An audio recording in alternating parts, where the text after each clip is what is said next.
అదేవిధంగా నెల్లూరులో చూసుకుంటే ఇప్పుడు మనం సామాజిక సంఘారావం పర్యటనలో దళిత గిరిజన వాడల్లో ప్రధానంగా ఎలాంటి సమస్యలు వెలుగులోకి వచ్చాయి, కార్పొరేషన్ అధికారులు మీటింగ్లో ఇచ్చిన హామీలపై బాధితుల స్పందన ఏంటి అనే దానిపై మరిన్ని అప్డేట్స్ మా ప్రతినిధి మల్లికార్జున అందిస్తారు ఫోన్ ద్వారా. చెప్పండి మల్లికార్జున.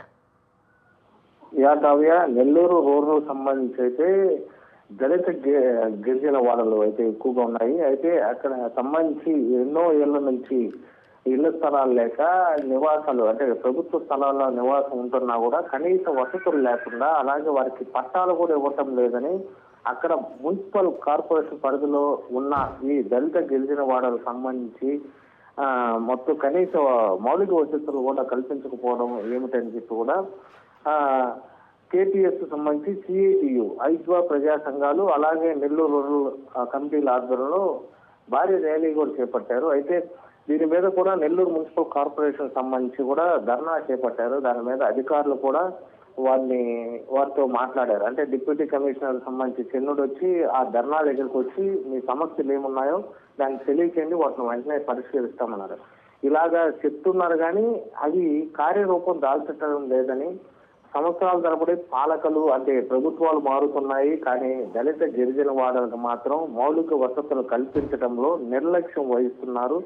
దీని మీద ప్రత్యేక శ్రద్ధ పెట్టండి అని చెప్పి కూడా సిఐటి నాయకులు కానీ అలాగే మాజీ డిప్యూటీ మేయర్ మాదాల వెంకటేశ్వర్లు కూడా వారిని ప్రశ్నించారు. అయితే తన హయాంలో కూడా దళిత గిరిజన వాడల్లో కూడా మౌలిక వసతులు కల్పించేందుకు రూపకల్పన చేశామని, కానీ ఇప్పుడు నేడు అది పట్టించుకోవటం లేదని కూడా ఆయన తీవ్రంగా మండిపడ్డారు. అయితే వెంటనే దళిత గిరిజన వార్డులకు సంబంధించి ఇళ్ల పట్టాలతో పాటు వాళ్ళకి అంగన్వాడీ కేంద్రాలు అలాగే విద్యకు సంబంధించి ఆ దళిత గిరిజన వార్డుల్లో ఉన్న పిల్లలకు సంబంధించి గిరిజన వాళ్ళకి సంబంధించి వారికి మౌలిక వసతితో పాటు విద్యను అందించేందుకు పాఠశాలలు అలాగే రూరల్ లిమిట్స్ లో ప్రభుత్వానికి సంబంధించిన జూనియర్ కాలేజీ కూడా లేదు, దాన్ని నిర్మించాలని కూడా వారు డిమాండ్ చేశారు.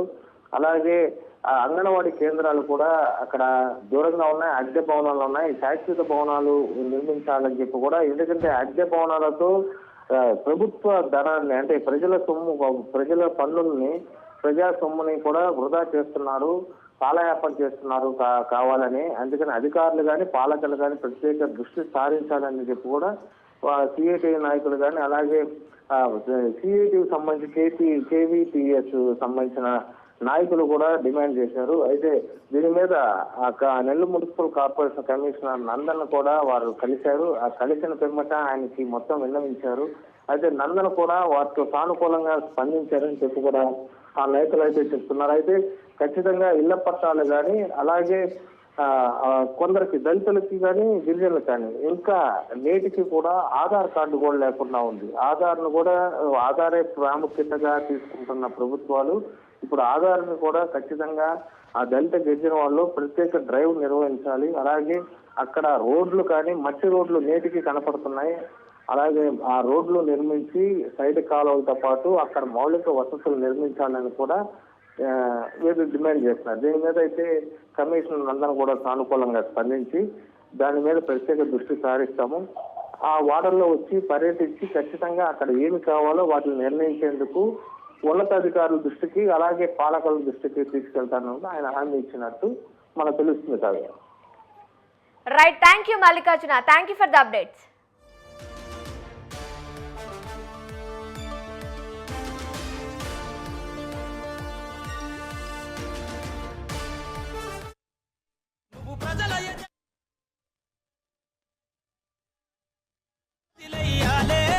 కద్దరు బట్టల